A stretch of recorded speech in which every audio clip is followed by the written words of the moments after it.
Team Cap or Team Iron Man? Uncharted, Dungeons and Dragons meets Sherlock Holmes, and the Queen. This is Staying In. By the way, my mic stand broke.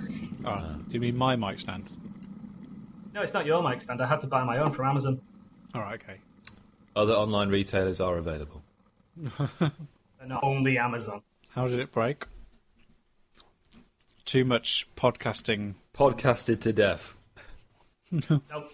Stood on it. Why was it on the floor? Where else do you put your mic? Studio technicians around the world tremble in fear at Percival's bad studio etiquette. Yeah. Where else do you put your mic? In the fridge. Well, you know. Do you know, have you not heard, Sam? I'm a big deal. I've met both Chris Hewitt now and Robert Downey Jr. You've met Chris Hewitt? I have met Chris Hewitt, yeah. I love the fact that's the name I said first rather than Robert Downey Jr. But I really like Chris Hewitt. And when I met Chris Hewitt, Chris, what I actually mean is, was so nervous about talking to him. He was stood in front of the coffee at a junket I was at, and I was like, "That's Chris Hewitt. I'm listening to him right now." I went over to him and was like, gonna say, "You're Chris Hewitt," but then I realised how awkward that sounded, so I just said, "Sorry, can I get to the coffee?" And he was like, "Yeah, of course." And I was like, "I fucked this already." Never meet your heroes. Yeah. Just came across as a coffee fiend. He was really nice. I realised the other day that I've actually met him twice now. But obviously he's not met me because I've yet to say anything to him except, "Excuse me, I want some coffee." I love the fact that that is P's default response whenever he's in an awkward situation with a hero. No matter where he is and there's no coffee nearby, it always is, "Can I just get to the coffee, please?" Well, he's a very nerdy looking chap, and I spotted him. He was wearing a Captain America t-shirt when I saw him at when I watched Civil War, and then I saw him again that day interviewing people, and he was in a Civil War shirt again, and I was like, "It's been 4 days. How have you not changed?" I think they made more than one though. Percival, what does it mean to be in Team Cap or Team Iron Man? Is it like fascism and socialism and conservatism and liberalism? Have you not read Website Where I Work's arguments on both Team Cap and Team Iron Man? I'd rather bring that discussion here. Is it like right Twix, left Twix? Is it? I don't understand what makes you a Team Cap or a Team Iron Man. I've not seen the film, so is it? Basically, the fundamental philosophical divide both teams is: do you stand by regulation and maybe someone saying you don't understand the wider political ramifications of what you do, versus, well, we're saving lives and that's all that matters? All right. Is there some Venn diagram for that? Essentially, yeah. You come out of Civil War. Chris, have you seen it? Yep. You come out of Civil War, I think, personally, in the middle. Not that that's what my article I wrote was about, because I am fundamentally a Team Iron Man type of guy. I believe in regulation, and I think that the argument for that is stronger than Cap's. Well, I just want to. Whereas Sam, I am Team Cap, and I had this. I had just to make it interesting on the podcast. No, I am actually Team Cap, but I actually had a discussion with my students about this because we were talking about this, and they all are largely Team Cap, not Team Iron Man. Well, the website where I work did a poll to see who was Team Cap and who was Team Iron Man, and Team Cap smashed. Absolutely came out on top. But the thing is just like Team Cap is an idealistic way of thinking. I'm sure, Percival, that in the real world we'd all be Team Iron Man. It's just Chris, we'd all like to go and kick ass, but we've got to follow the rules. Well, it's not just kicking ass. It's basically the fact that, like, yes, Team Iron Man keeps you in check and you're regulated, but who are the people that are regulating you and making you do things that you may not want to do, for example? That darned UN. I'd love to see a red tape Avengers. Oh, well, that's like the bureaucratic. Well, that's the threat, isn't it, Chris? In like, this film? Like the Star Trek films of old. Well, that's the threat in this film, isn't it? It's like, essentially, Iron Man says, "Listen, we kill an awful lot of people when we act the way we act," and Cap's like, yeah, but we also save a lot of people. And they're like, all right, but I think the UN should decide what missions we go on. And Cap's like, yeah, well, I don't. And that's basically, isn't that basically it? It's just, it's not necessarily the UN. It's just the fact that they say it's the UN. The Sokovia Accords will be ratified by the UN, and the UN Security Council will decide what missions the Avengers go on. Yeah, I know, but I mean, obviously, God, I love comic books, but we're talking about, we're in a world where Hydra can infiltrate any organisation. I mean, look how quickly they were discovered in S.H.I.E.L.D. in the Winter Soldier. And hilarity ensued in the Marvel Universe. The thrust of my argument is that the Avengers in the film are portrayed to act massively irresponsibly at times. Like, they take Scarlet Witch half-cocked out into the field, and she makes a choice early on to save a friend, rather than thinks about the wider ramifications of those actions, and she's never held to account for that. And that doesn't, they're a privately owned organization. Tony Stark funds the Avengers, quit, and and they can go around the world doing whatever they want. That's a paramilitary group. You can't just have a group of soldiers turn up and say, well, we've decided that what's happening here is wrong. Of course, we know within the wider context in the beginning of that scene that there's something larger at risk. But in the real world, again, we would say, what are you doing, chucking your shield? Why are you breaking into a CDC, base? I think I probably come out from far more of a cynic. I think I'm coming at it from a cynical viewpoint, but it's about heroes taking responsibility for their actions, which is why I really like that Spider-Man was on Team Cap. I'm sorry, Team Iron Man. No, Chris Evans did say at the junket I was at that anyone in the real world would be Team Iron Man. So all I'm saying is Team Cap doesn't even exist, Although that does. Well, none of it exists, P. No, it does. It does.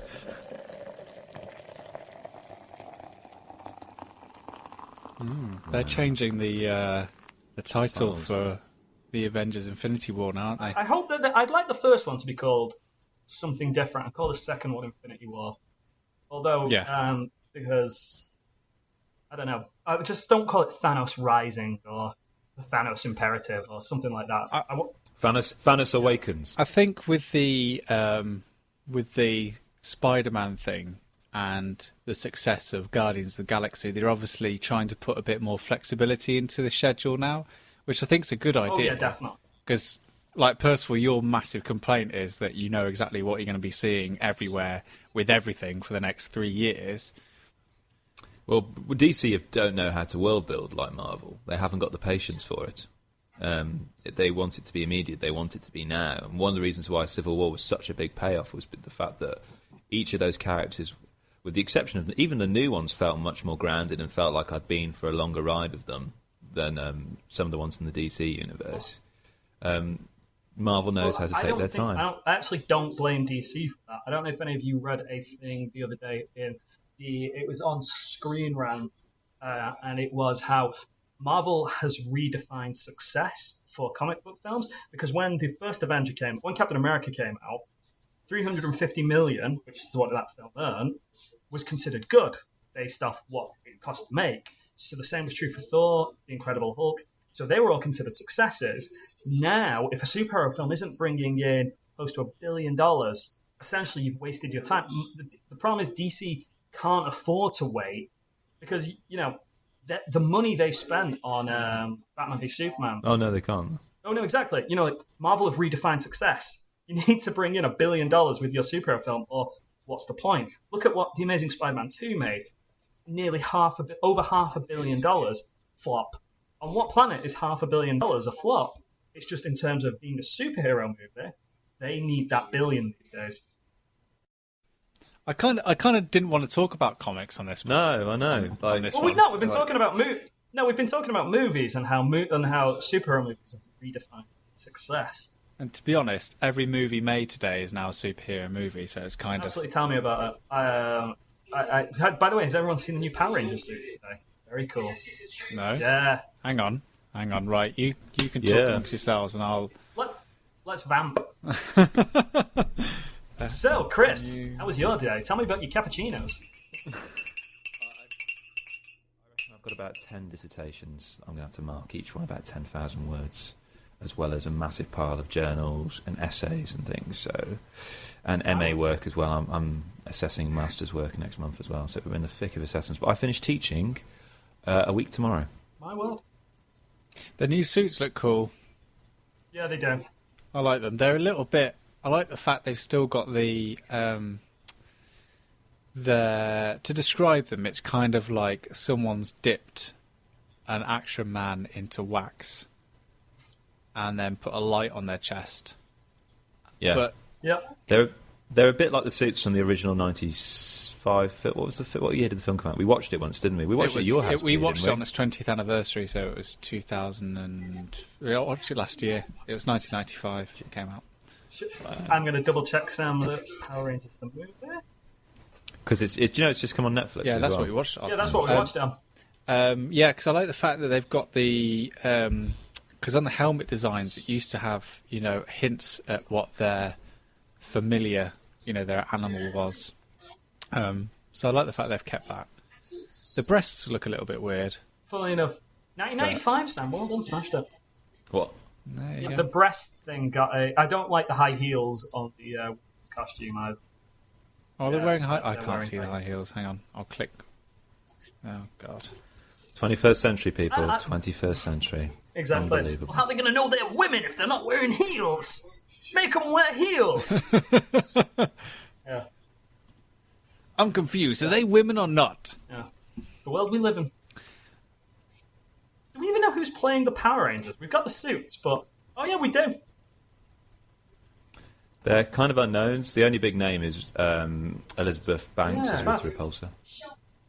Not wrong. That's the only big name. Yeah, in this Naomi film. Scott as the Pink Ranger, R.J. Seller as the Blue Ranger, Ludi Lin as... Oh, they don't actually say the Black Ranger, but he or... They are the Black Ranger. Yeah. Oh my, they've changed the Black Ranger to a Chinese Ranger one. Noir. The Dark Grey Ranger. The very, very, very, very, very, very, very, very, very, very, very, very, very dark Yeah. Blue Ranger. The African American Ranger. The Dark Navy Blue Ranger. Again, back on the race thing. What were they thinking when they made the Chinese person the Yellow Ranger?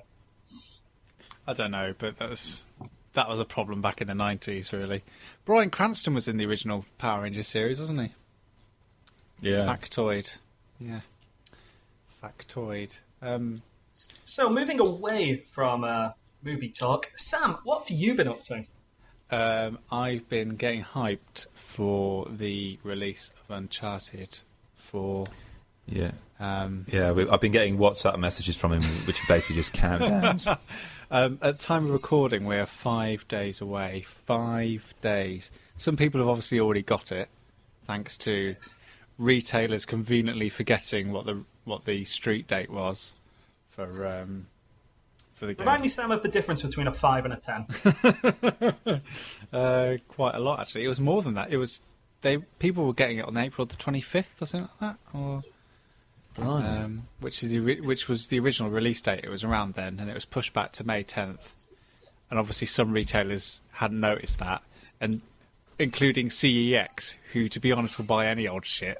So, Of course, they don't.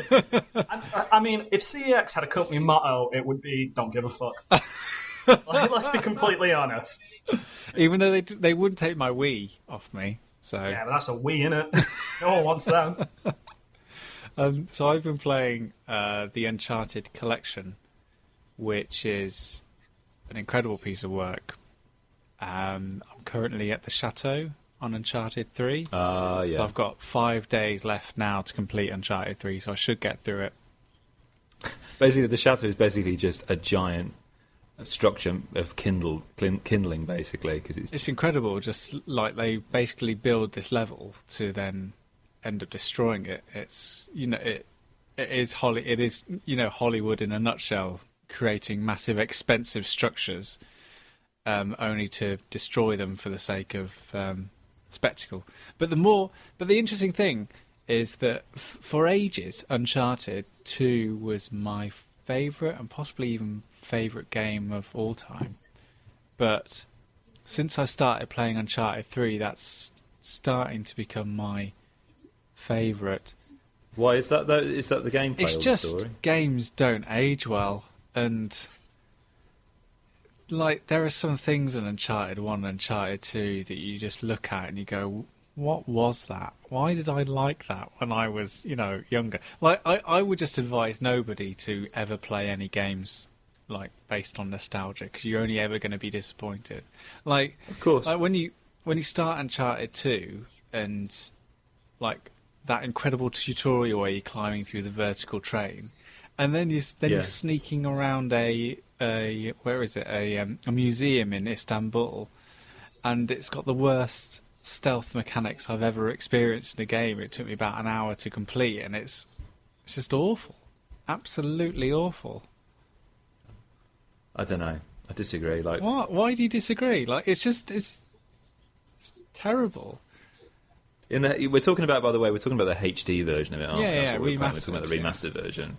And I felt that they'd ironed out a lot of the kinks. Because I agree, in the original versions, the stealth was just, well, it wasn't really stealth, to be honest. I don't know what would trigger the guards to look at me, and by that same token, I don't know how they didn't see me at some instances. But I think they kind of polished it for the HD remake. I disagree. I think Uncharted 2, replaying it again, albeit for the third time, I think it shows a lot of flaws for what it's trying to do. I think it's quite unbalanced in terms of pacing and structure.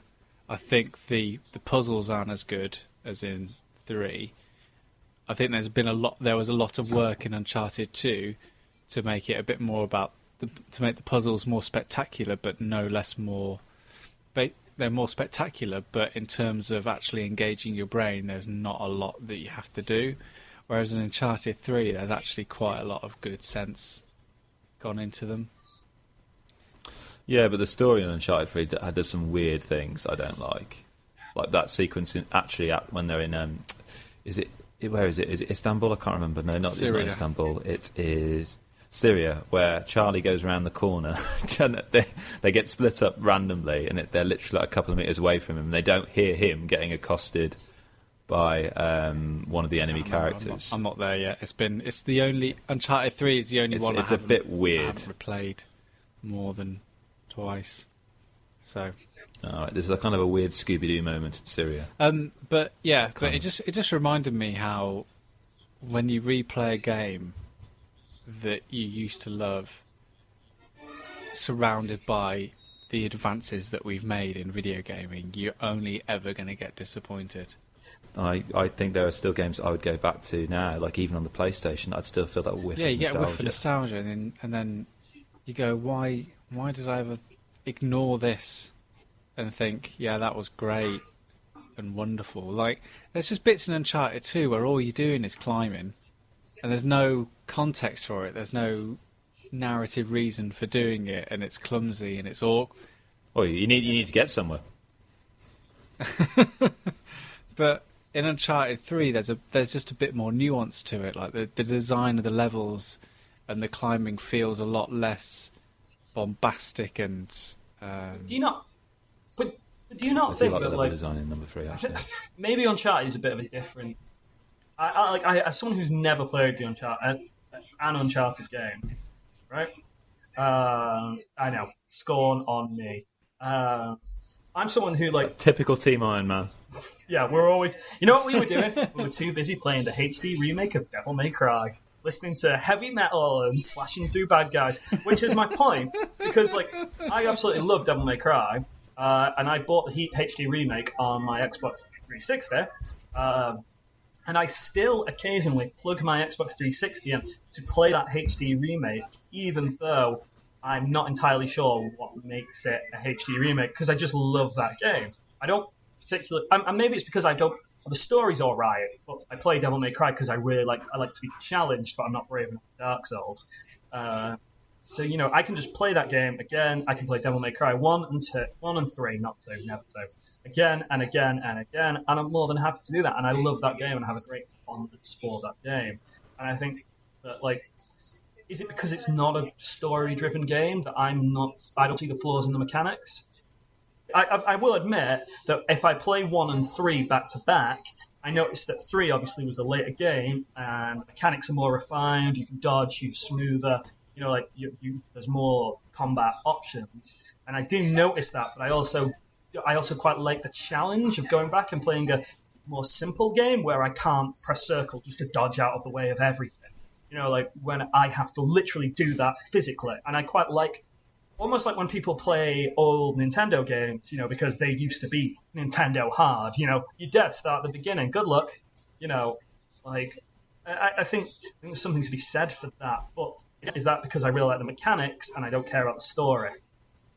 Probably, and there's not to say there's much wrong with the Uncharted stories per se. I just think that when you've got a game like Devil May Cry where it's mainly mechanically focused, those games are already quite polished in a way from the outset, whereas I don't know if my problem is just with Uncharted, because Naughty Dog just tries so much in those games to push things and try new ideas and put things in, and just a lot of it doesn't work, and replaying it has made me realise how much of it actually doesn't hit, and they throw so much stuff and try to build and build and build with each iteration of the series, and going back to it with a nostalgic eye, but also an eye of, I've played other games since, the more I've actually realised how much I was happy to ignore when I was playing them. Did you ignore it?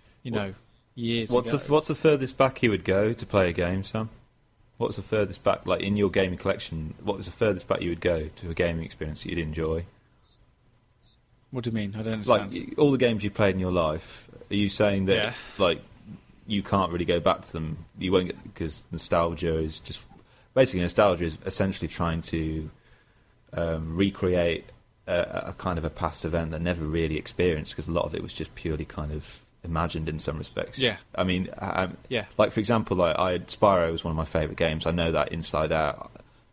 I mean, I could go back there and I know I'd enjoy it. I would know I'd enjoy it. Would you? I went back and played Spyro recently and it was awful. But then I played Crash Bandicoot and it really, really took me out of it, because I find that game really hard. Like, I don't know why we played it as kids, because it is really difficult. For me personally, I found it very difficult. I was just about to say, we've recently at work got a PlayStation 2, and someone started playing the old Spyro Enter the Dragon. He was like, "This is my favourite game as a kid," and he went to CX and bought it. He started playing it and he went, "This is awful. Why did I like this?" And he couldn't get back into it. Even though he's got so much fondness for it, he said, "It's just not how I remember it," is how he said. And I was like, how interesting. I think when it comes to nostalgia, we're more affected by not essentially what we're playing, but the environment that we're playing it. I reckon we're more nostalgic for the fact that we used to have time. Yeah. Where you could just sit down with an evening and play a game for 4 or 5 hours and no one would say anything. But also we were excited because we were playing something that was cutting edge, that was literally at the forefront of what gaming could be. And we now know that obviously it's not that case. I'm thinking, are there any games that we're playing now that we're going to get tired of? Like, that we're going to say, "Oh my word, this is so bad." I mean, current games, literally this year. Fallout. I will say this as someone the other day who was just like, I want to play Until Dawn again. And I know Sam will roll his eyes at how much I played Until Dawn. But I want to play Until Dawn again, and I started playing it, and I was like, I absolutely love this game. And I was like, I did nothing different. I just played an hour of Until Dawn. I was like, I know in 6 months I'm going to be like, why was I so into Until Dawn? It's probably the same in Everybody's Gone to the Rapture. Yeah. Well, you mentioned everyone's gone to the Rapture, Chris. Funnily enough, someone brought that up the other day. They said they really wanted to play Everyone's Gone to the Rapture, but they were unsure whether... Which is now on PC. Of course. But they were like, I'm unsure if I want to play it, because I don't know if... it was really quite strange, actually. He was like, I really want a good game, but I'm worried it won't live up to the expectation. It's the curse of hype, isn't it, really? But and I was like, it's great, mate. It's really, really good. And he was like, I was like, just you don't really do much in it. You just walk around. And he was like, oh, I know. And he's like, the idea of the game really excites me. It's just like, I just don't know whether I want to invest in it because, like, am I going to play it and be like, yeah, it was all right, but I don't know what everyone was on about? I think you would if you played Yeah. Firewatch. Do it in that order. But Everyone's Gone to the Rapture is Definitely. far superior because you get out of it what you put into it, really. I actually Still not finished Firewatch. I actually bought the soundtrack. Yeah. I actually bought the soundtrack for Everybody's Gone to the Rapture. Actually, I own that by who did it? It's absolutely stunning. Like, I've been listening. We listened to that when we were playing. What were we playing the other Oh weekend? my word, we were Chris? playing Burgle Brothers. Burgle Brothers? With perfect heist music. Everybody's Gone to the Rapture. We played the music. Sorry, is by Jessica Curry. Absolutely fantastic. We played The Duke, which is an absolutely amazing game. Oh, the Duke's Oh, it's wonderful. You'd brilliant. love it, Percival. And we played Sherlock Holmes, Consulting Detective, which Whilst was listening to the Sherlock Holmes soundtrack. which was one of the greatest gaming experiences of my life. I would say that was, Sam. Genuinely. Speaking of board gaming experiences, I played for the first time ever the other night, Dungeons and Dragons. Wow. What was that like? Wow. Okay. It was. I DM'd and it was incredible. I am hooked. We're playing again. There was a group at work the other day who were like, I was talking about Magic the Gathering, funnily enough, and Wizards of the Coast, and someone mentioned always wanted to play Dungeons and Dragons, and I said I've always wanted to DM a game of Dungeons and Dragons. So we began an adventure in D&D the other day, and it is easily the most fun I've ever had. Sat around a table rolling dice. So explain to me like how your DM role works, because we can link this into Sherlock Holmes a bit, because essentially the book that you get when you start a case with Sherlock Holmes is almost plays a role as an invisible DM, like a false one. DM meaning Dungeon Master. Yeah, Dungeon Master. So did you have a book or? Well, I bought the starter set from Travelling Man. Other roleplay stores are available, and we played the first chapter of that campaign. About 2 minutes into the adventure, one of the adventurers heroes, on our quest, impaled himself on his own spear.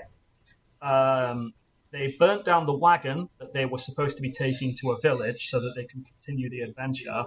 They refused to enter the cave which they were supposed to go into. So there was an awful lot of me having to be like, so they burnt down the wagon. So I was like, right, well, how are they going to talk to this dwarf merchant?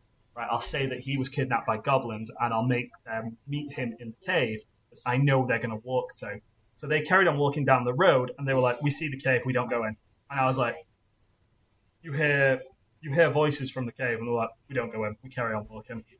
So I then had to be like, King Throg of the Goblins comes and takes you hostage and drags you. Of course, it was a bit more like there was dice rolling going on. Thankfully, they were the most incompetent bunch of dice rollers I've ever met in my life who couldn't roll above one to save their lives. So it worked out, but it was an awful... It is chance, Percival. It is chance, but they weren't very good at chance. There's technique in it. I tell you what, I was That's a playing quote. Monopoly with my girlfriend's nan the other day, and she could roll a double like anything. Yeah. All in the rest. What's in the book though? What do you it says, like- what do you have? Is it like a series of paths? Like if they do No. this, it goes this direction, like a choose your own adventure game, or No, the Yeah, books like are an very agodic much text. like, okay, here's the world, here's where like, if you want to start them here, you can. And then it's like, but remember, the entire point of a DM is someone who can improvise, think on their feet, and be like, and try and keep the adventure on course. So if I was better prepared, because they wanted to get to a castle, they saw a castle in the distance, and they were like, we go to the castle. Even though the adventure said go to the village. So I made sure that they ended up in the village while en route to the castle, because when they got to the castle, essentially it was like, it's locked. And they were like, well, what do we do? And I was like, in fact, sorry, no, I wasn't that. They wanted to go to the castle, but because they burnt down the cart earlier on, the dwarf who they were supposed to meet in the village, I put him in the cave with the goblins, said he'd been kidnapped, put him in there, and then was like, he says, you burnt down my cart, you're going to have to come with me to the village. to sort of keep the adventure in the book, but at the same time, as far as I was concerned, as long as I got from point A to point B, it didn't really matter the middle of the book, because I had options, so I could be like, goblins attack, or there's a dragon. You can't beat a dragon. I'd never said there's a dragon. But I could have put massive roadblocks in people's way, if you know what I mean. So I didn't realise it was that kind of fluid. I kind of assumed that you were almost like impartial, and you were literally just following the instructions, and you couldn't necessarily steer the company towards a particular kind of goal. You can't, to be quite honest. A good DM. The problem is, Chris, that this was my first time DMing, so I was about to say it's. So I was like, okay, I'm the only one who's read the rules, so it makes sense that I DM. But it was like, I couldn't have. So they'd come from the city of Neverwinter, which I only know from the game Neverwinter Nights. And if they'd have said, we turn around and walk back to Neverwinter, I would have had to have said something along the lines of, as you head back, like your entrance is barred by a landslide. Just because I couldn't right now, because in the beginner's set, you're not given the tools to build that huge world yet. That comes with more advanced editions. But where if you've been DMing for years, they could have by all means have said, we abandon the camp and go back to Neverwinter, and then I would have had to have been like, you arrive in Neverwinter, and you just have to constantly keep thinking on your feet as a DM. The problem is, for what I understand from my online reading, that a lot of the time DMs want to tell a story. That's why you DM, because you want to put these adventurers on a path. If they don't want to play that way, they don't have to. If they got lucky with a couple of dice rolls, then all of a sudden you find yourself, all of a sudden literally thinking on your feet. Like in the end, my band of rowdy adventurers ended up. They wanted to go to this castle, so I had to think of a reason how to get into the castle, and I decided that they'd have to trade a comb with a banshee, and they were like, "Okay, where are we going to get a comb?" And I was like, it's not the "Well, there's a merchant." Well, and they were like, "Is there a merchant about?" And I was like, "You're in town. You can look for the merchant. I'm not going to tell you if there's a merchant." And in the end, they burnt down the town. It was basically like playing with me. In any game, they burnt down the town. In fact, no, it's worse than that. They met the merchant in the village, who they'd already stolen a gold necklace earlier on, which I'd set up, and the merchant told them he'd trade them 200 gold coins for the gold necklace. Right? They were like, "Do you have any combs?" And he was like, "Yeah." It was like 1 gold piece, and they were like, "We killed the merchant." And I was like, "Why do you kill the merchant? He's got money on him. You kill the merchant." And they decided as a group they killed the merchant. So they killed the merchant. And then the police arrived and they killed the police. And I was like, "Oh shit." And then they were like, "We loot the gold." So they took the gold. So they had 600 gold pieces, which is what the merchant had on him.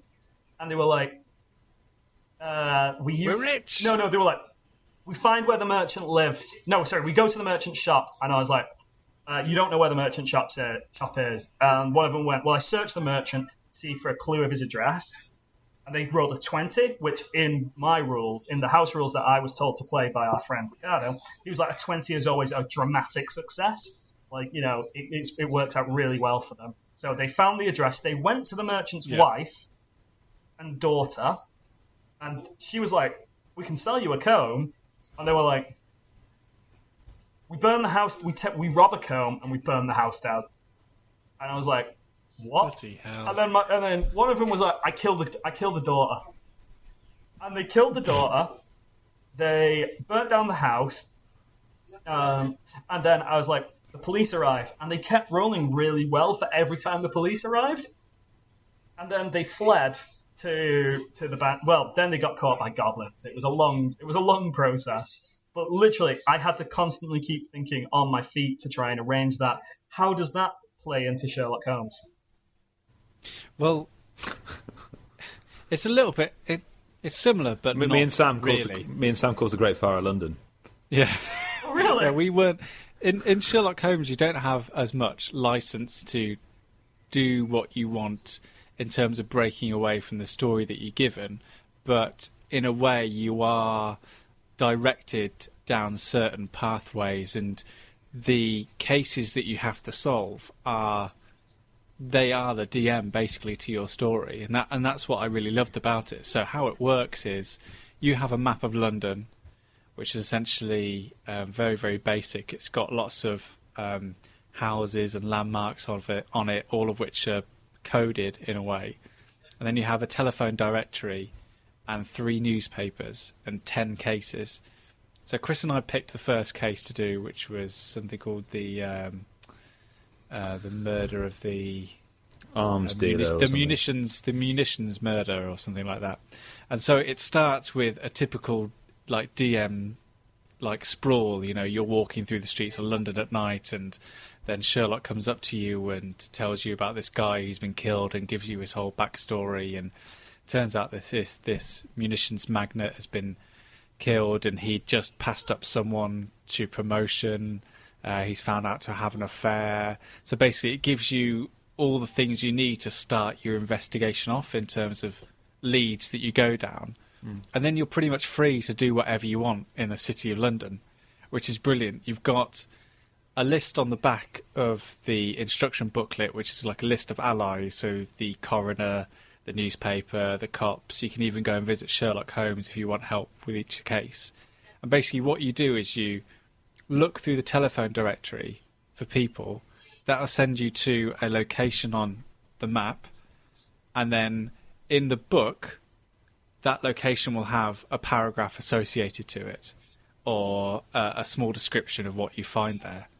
So in a way it's kind of, that's why it reminds me of DMing in that way. It's like everything you encounter, there's a description for it or another path that it leads you down.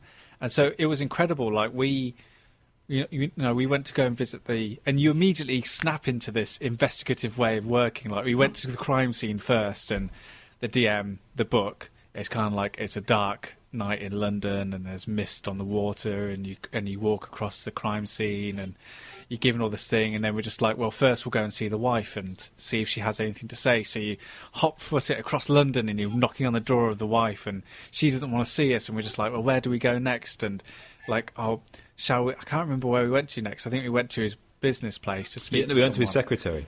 We went to go and see his secretary because we wanted to find out about, you know, the promotion, how was he in his final days. And then there's all these sprawling threads. Like my favourite moment was Chris was just thinking, like Chris was doing the note-taking and I was pacing around the room like Sherlock Holmes.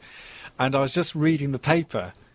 And when we went to go and see his secretary, he said, one of the last things he said to me was about this affair that he was having. And he made this comment about some girls marry for money and not for love. And then he laughed.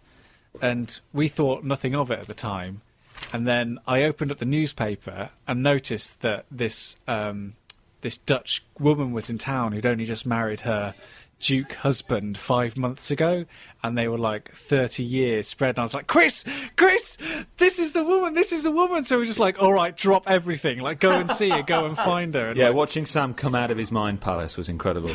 But like you just look at you just read this paper and you're just looking at innocuous stuff that's happening, and the threads and the different pathways that you go. We got to a point where we thought we could solve the crime, but there were about 10 or 20 other leads that we could have gone down, and we kind of had to, after 3 hours, we had to stop ourselves from investigating. Is this a 2-player game?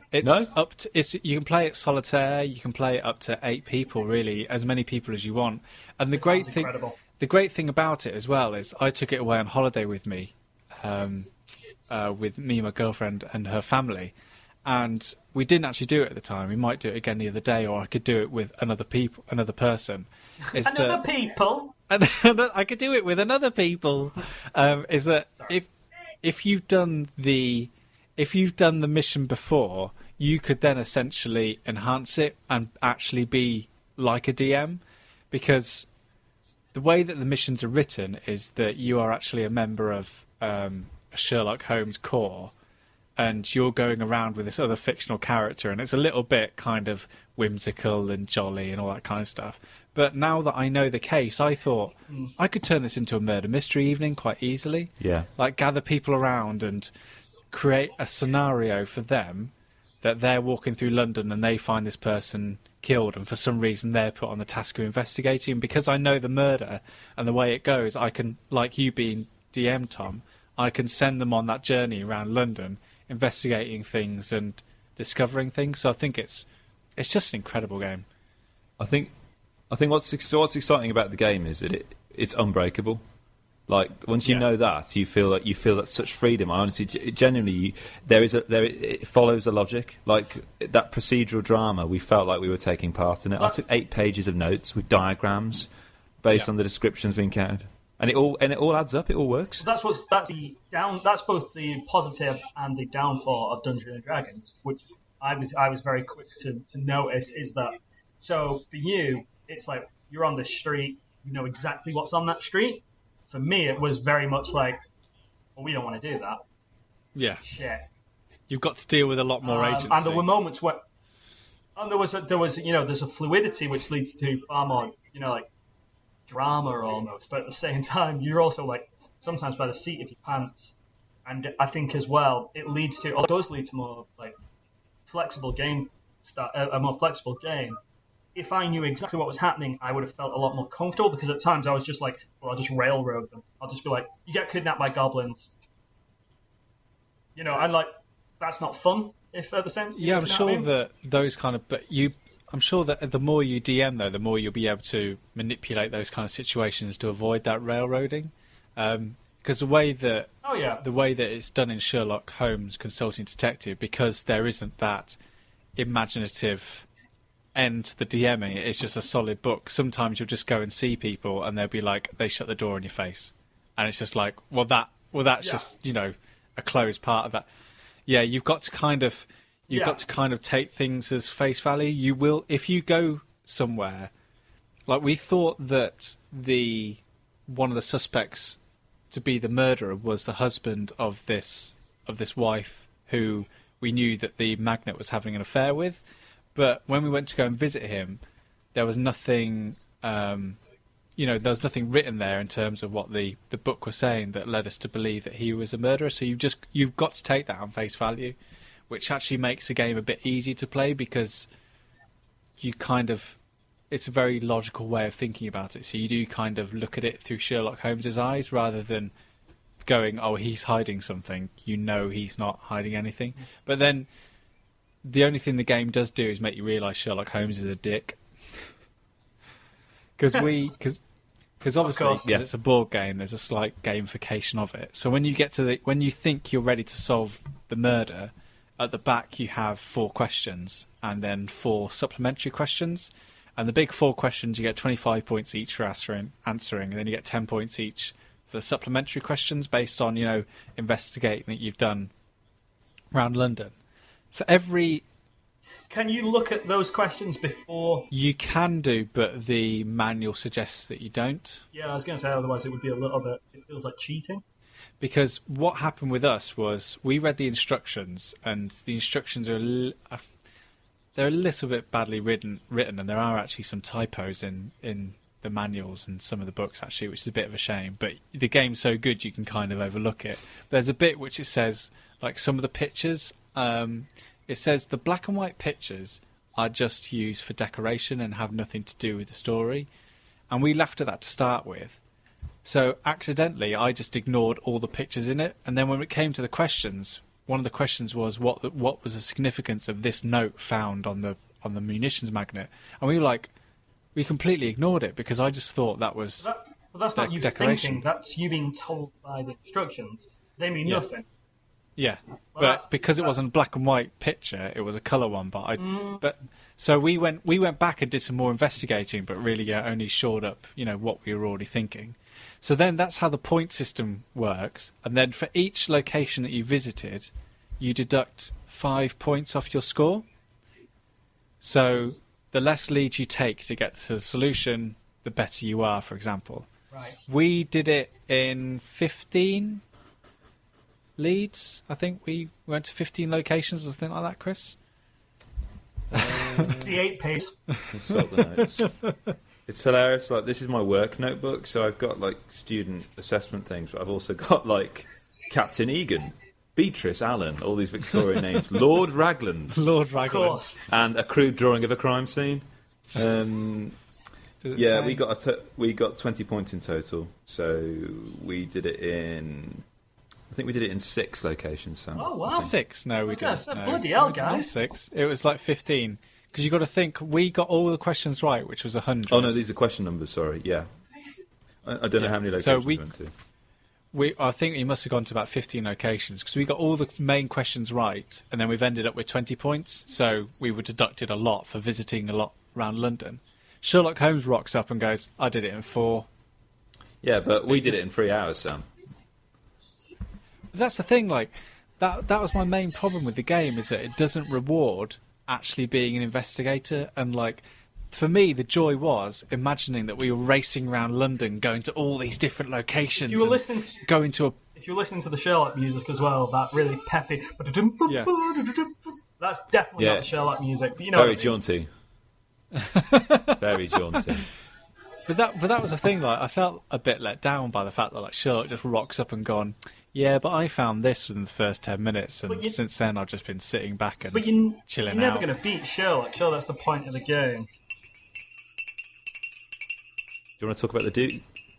The Duke, Sam? Because that was a really good game. P, have you heard about the Duke? Duke. I think you'd love this game. Duke. No. The game that I found impossible to encourage people to play while I was away on holiday, because they're just like, "Oh, what's the Duke? This looks interesting." And I was like, "Oh, it's an exciting version of chess."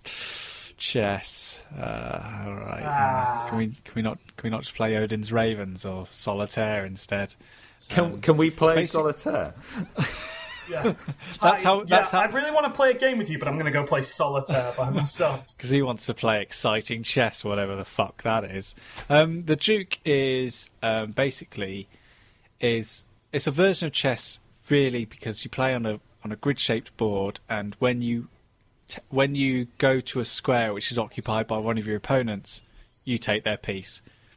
The twist is that, like chess, each opponent has their own. Sam, please never describe it. The twist, like chess, because that's not a twist. That's just chess. Well, okay. Like chess, each piece that you have has its own unique movement pattern. But every time you move a piece, you have to flip it over. And on the reverse side of each piece is its separate moving pattern, if that makes sense. So, for example, the Duke, on its starting movement, can move up and down. But once you move it up, you flip it over, and it can only move left and right. So, actually, you're always playing this juggling game of, right, I want to take that piece, but I've got to put myself in a position when I change how this piece moves. Dare I say that? So obviously, 3-dimensional chess is a thing. Yeah. That losers play. This is 4-dimensional chess because time is the factor in it. That you have to think about. If I move that, he's gonna, because you've moved, that's gonna become this piece, and so you're playing 4-dimensional chess. That sounds incredible. It's like 4D cinema with like smoke and light effects and water And gets sprayed. And the thing that complicates it even further is that you draw tiles at random. So you don't know what you have a initial setup on the board, which is Duke and 2 footmen, and then you have a bag which you can't see the tiles that are in it. So you're pulling a tile out at random and putting it on the board whenever you decide to do that. So you don't know actually what's going to be changing the game from then on in. I get so it's still 4-dimensional chess. That sounds absolutely incredible. And there's Brilliant game. But where can you buy this game? You can buy it on Amazon, the only internet retailer anywhere. There's also variations of it where you can play capture the flag, and you can put mountains and terrain on the board. There's even a dragon that you can put on the board that affects play if you get too close to it and things like that. And you can even buy blank tiles and make your own. They give you 2 blank tiles and like 2 sheets of movement stickers, so you can design your own pieces. It's great. I love the Duke. The I win piece. I win. That's what me and a friend of mine said. Wouldn't it be brilliant if you just like get one and it can move anywhere on the board at any time? Just You a black put it down. square. Fills like a Malevich painting. Gad.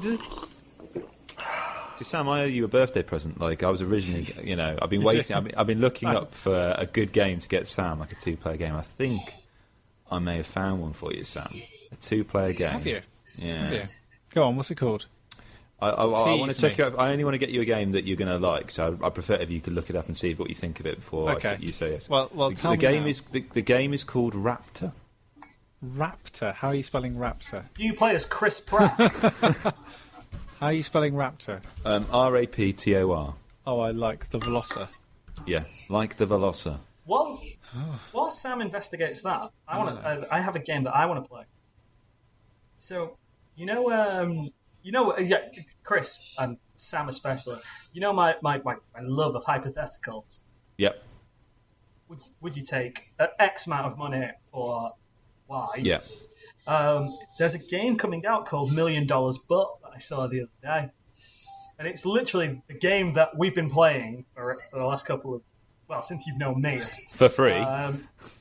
Yeah, for free. That you can now pay for, and I'm really interested in how that's going to work as a game. Like, I imagine that the idea, because is the idea to score money? Because if it is, shall you just accept everything, or is it? Like, I've not heard. All I've heard is from beta testers that's really fun. Interesting. I've not heard of this. But I imagine it's going to play like Cards Against Humanity, so that like people make pitches to a dealer. So a dealer says, "I will give you $1 million, but you have to make me laugh." That's the only way I can see it working. Yeah. But I'm pretty sure once it comes out, I'm going to play it. And when I say play it, I mean play it with you guys, obviously. There's another game that I think that you would like the sound of as well, Percival, which is called Billionaire Banshee. And it's a bit, again, it's similar to Super Fight and Cards Against Humanity, where basically it's like a dating discussion game where you'll get 2 cards which have like juxtaposition like versions of a woman or someone that you want to date with. So it's like beautiful woman, but will only ever wear a bear costume to bed. Like, can you go out with this person? Or like 2 contrasting like styles or a personality quirk which may or may not, she's a model but only regurgitates fully formed hamburgers constantly. Well, that sounds incredible. She's a burger fan. So there's been a huge sort of rise about those games, which is essentially like games that you play with friends but packaged up and sold onto you again. So you don't have to think of things. But Sam, what is Raptor? Raptor. Mama Raptor has escaped from her run and laid her eggs in the park. A team of scientists must neutralize her and capture the baby raptors before they run wild in the forest. Jesus Christ, Chris, it's a game of euthanasia. Jeez. Raptor is a card-driven board game with tactical play and some double guessing. Players use their cards to move their pawns on the board. Every round, the player who played the lowest ranked card can use a corresponding action, while his opponent has movement attack points equal to the difference between the 2 card values. The scientist can use fire, can move by jeep on the tracks, and can even call for reinforcements, while the Mama Raptor can hide in the bushes, yell to frighten the scientists, and call for her babies. Chris? Yeah? I want you to get this game for me, only so I can do one thing. And this one thing would be, and I'd do it every time that we ended up playing it. So say I was a scientist and you were the raptor. Mm. You're one movement away from beating me, and I can just go, clever girl. and the game's value just trebles. Just trebles. And that's good nostalgia. P, one game me and Sam did play was we played Burgle Brothers at long last. The game I talked about, ages ago. I managed to get playing it. Me and Sam robbed a bank. We did. Well, we robbed 3 safes, and the best thing about Burgle Brothers is you don't know what you're robbing until you rob it. So, Sam, why is it whenever you mention robbing, you go more southern? You don't know what you're robbing. You don't know what you're robbing until you're robbing it. I know for a fact you'd say you don't know what you're robbing. Not robbing. You don't know what you're robbing. Hey, I've just read Death in the Family. Let me off. Right. Keep it light. Yeah, I was going to say, everyone's favourite comic book story. Can I just About say, where the Joker Death in the has made Family the- is most... Is Awful comic book ever. yeah, it is. It's for what is It's terrible. for what is quite a momentous point in Batman's canon. It is awful. Oh, it's more than awful, Sam. It's absolutely terrible. Not only does the Joker become the ambassador to Iran, Lebanon. the Lebanon. Sorry, that makes things Lebanese, far better. Not only that, the entire death of Robin was decided by a phone vote, which someone admitted afterwards they cheated on. Brilliant. So, great. Excellent. My favourite bit of that is when they show you the panel that would have been included if Robin was saved, and basically just Batman just bundles him in the back of a lorry. Get in the back of the lorry. He's Well, alive. Well, the last time we spoke, we were talking about the kind of the dubious ways in which Bruce has managed to convince Dick Grayson to be, or any of his Robins to kind of join him in his fight against crime. Remember, he is the goddamn Batman. Yeah, he is. But the most interesting point about Death in the Family, and I don't know if it's maybe just the version that I bought through Comixology, but after it comes with a 6-part story of Tim Drake becoming. But Tim Robin? Drake is the best. But Tim Drake's the best thing to happen to Batman in a very long time. But for me, what's more interesting is the fact that here's a man who's obsessed with, the notion of Batman and Robin, and Batman's in a place where he can't handle. He wouldn't dare put anyone else at risk. So that's just really interesting. I just found that really interesting. That it's the whole point of Batman needs the Robin. Yin needs yang. So Burgle Brothers. You don't know what you're robbing till you're robbing. Picture this, Tom. Get You've it, got Robin. you got 3 floors of a bank. Smooth. Picture this, Tom. You've got 3 floors of a bank. It's a grid of 4x4, and with little wooden blocks that denote the difference from rooms. So you can't walk. You can't walk to certain tiles because there's a wall in the way. You emerge. Each floor's got a guard on it, and at the end of your go, your guard moves, and you don't know where he's going until you flip over his destination card, and you get a sense of where he's going. It's like Metal Gear Solid, so you know where this guy is going to. So you know when you. I was going to say, so is it like Metal Gear Solid? The ball game, yeah.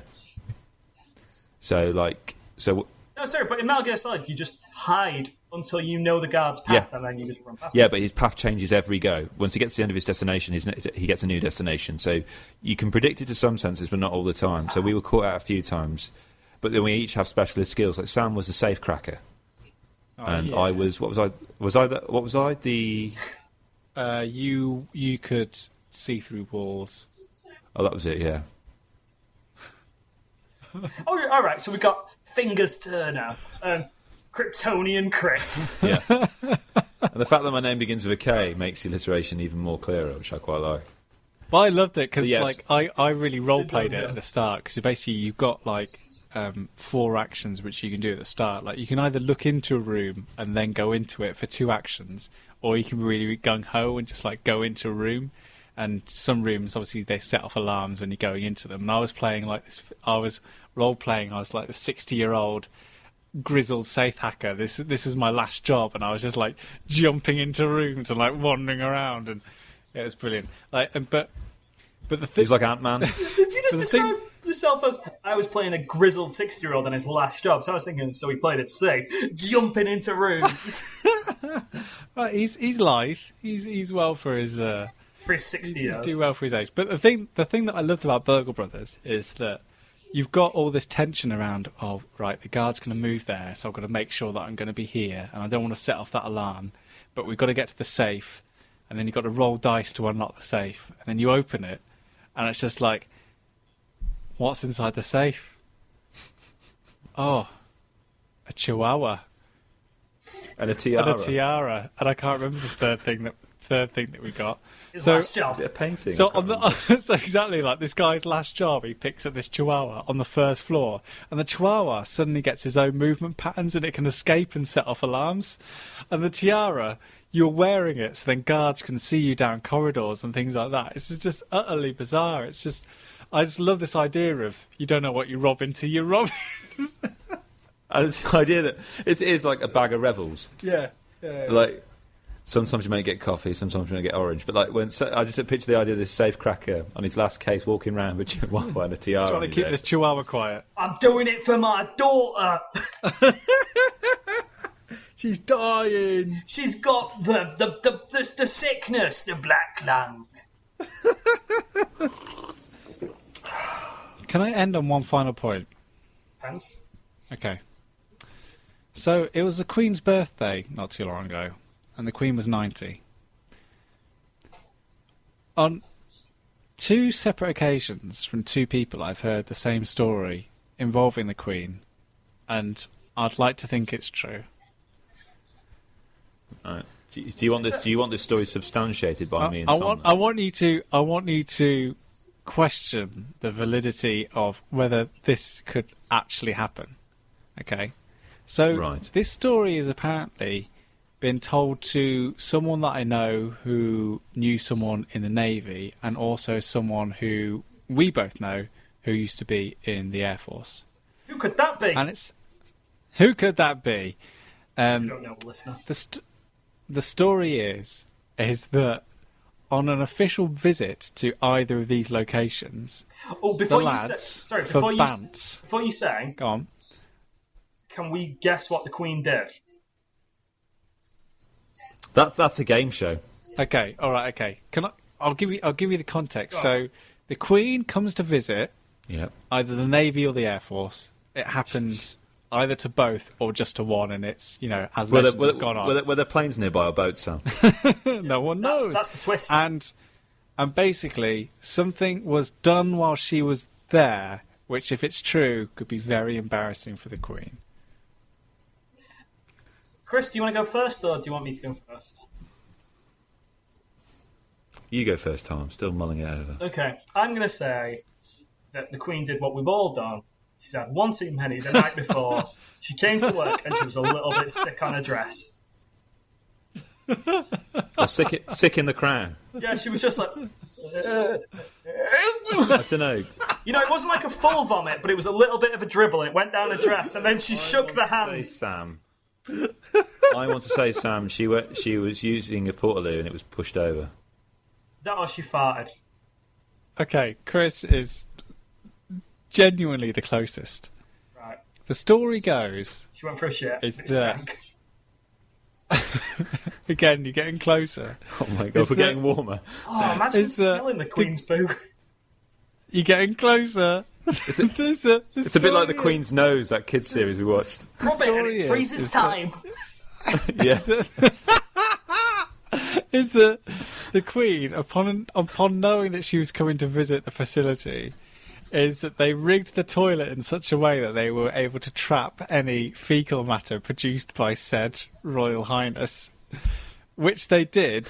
And above gone rogue. And the story is, the legend is, above the bar in either the Naval or Air Force mess, in a clear Perspex container, is the Queen's shit. It's a good name for a pub. The Queen's shit.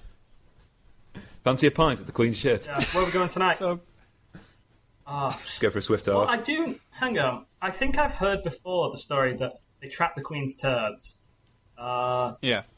Hang on. I'm Trapped? It sounds like they've got their own mind. Wait for it. Have you ever played Splat the Rat at the fair? Or just like with a chair and a whip. Get in here. Are you validating? Hang on. Validating if you Google it, you get, once again, the aforementioned Daily Mail. So I'm going to check if there's anything special about the Queen's bog. Gosh. Genuinely, fun fact about going to for a number 2. Before an interview, if I'm feeling nervous, again, didn't do this for Chris Hewitt, I like to think that everyone is out there. And it just humanises people.